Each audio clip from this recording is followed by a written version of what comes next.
Hello everyone. आज हम पढ़ने वाले हैं कोशिका में कोशिका भित्ति के बारे में।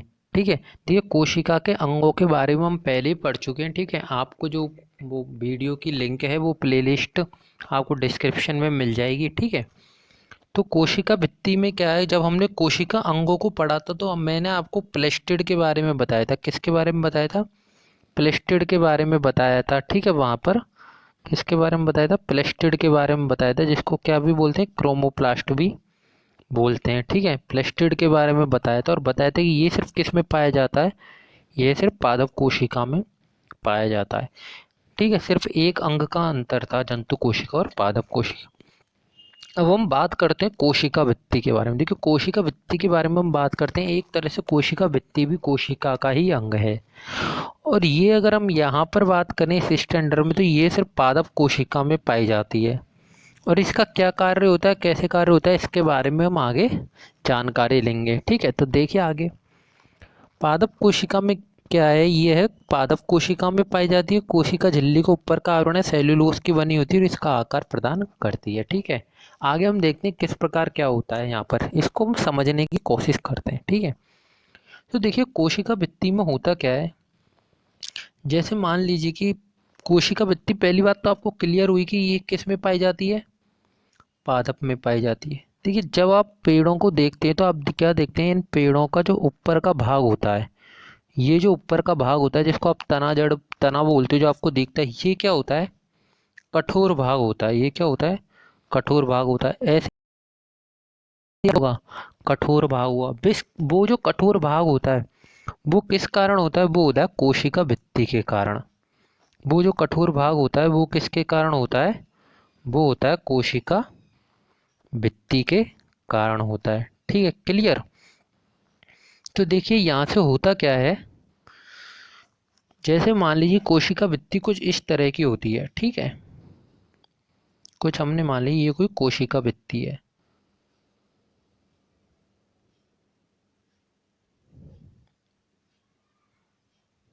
ठीक है, क्लियर। अब कोशिका भित्ति जब हम पढ़ रहे थे तो हमने जे आपको बताया था कि उसमें हमने जब पदार्थों की गति पढ़ी थी तो O2 CO2 की गति और जल की गति पढ़ी थी। और जल की गति में मैंने आपको बताया था कि यह किस विधि द्वारा होती है? परासरण विधि द्वारा होती है। ठीक है, और मैंने आपको अधिकतर बताया किस में होती है, पादप कोशिका में होती है। तो यहाँ किस प्रकार होती है ये अब हम इसको समझेंगे।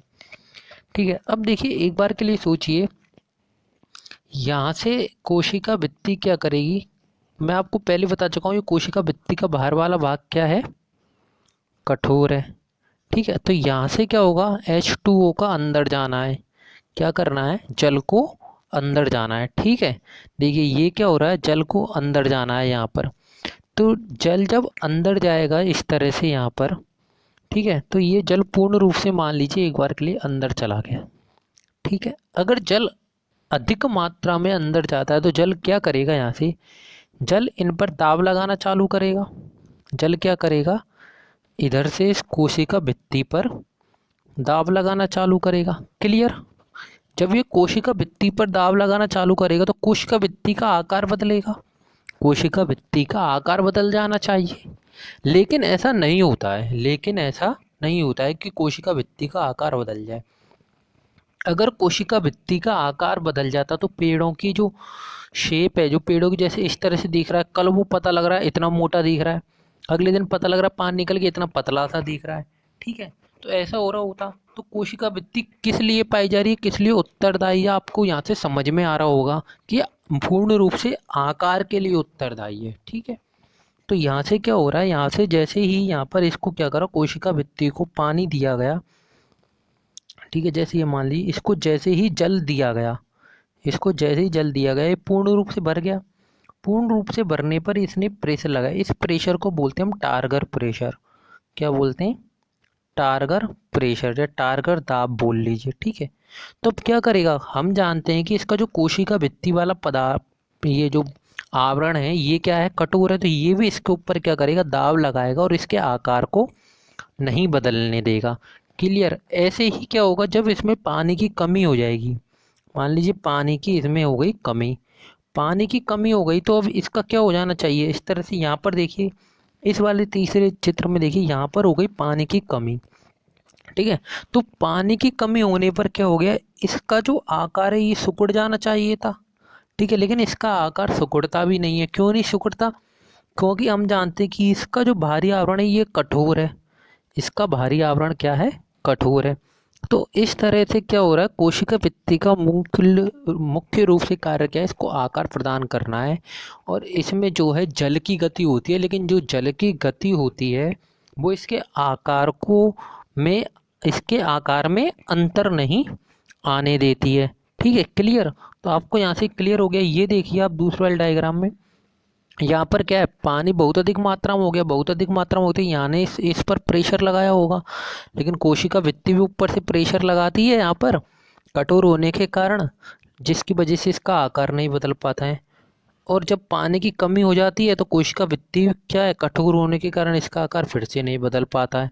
तो पानी की चाहे अधिकता हो जाए चाहे पानी की कम हो जाए, ठीक है, किसी भी स्थिति में किसी भी परिस्थिति में इसका आकार नहीं बदलेगा। तो यहाँ से आपको क्लियर हो गया होगा कि कोशिका भित्ति है क्या, कोशिका भित्ति का कार्य क्या है। ठीक है, तो कोशिका भित्ति किसमें पाई जाती है? पादप कोशिका में पाई जाती है। कोशिका झिल्ली के ऊपर का आवरण है सेलुलोज की बनी होती है और ये कोशिका को आकार प्रदान करती है। उम्मीद करता हूँ आपको समझ में आ गया होगा। अगर अच्छा लगा हो, सब कुछ समझ में आ गया हो, तो वीडियो को लाइक करना, सब्सक्राइब करना और शेयर करना ना भूलें।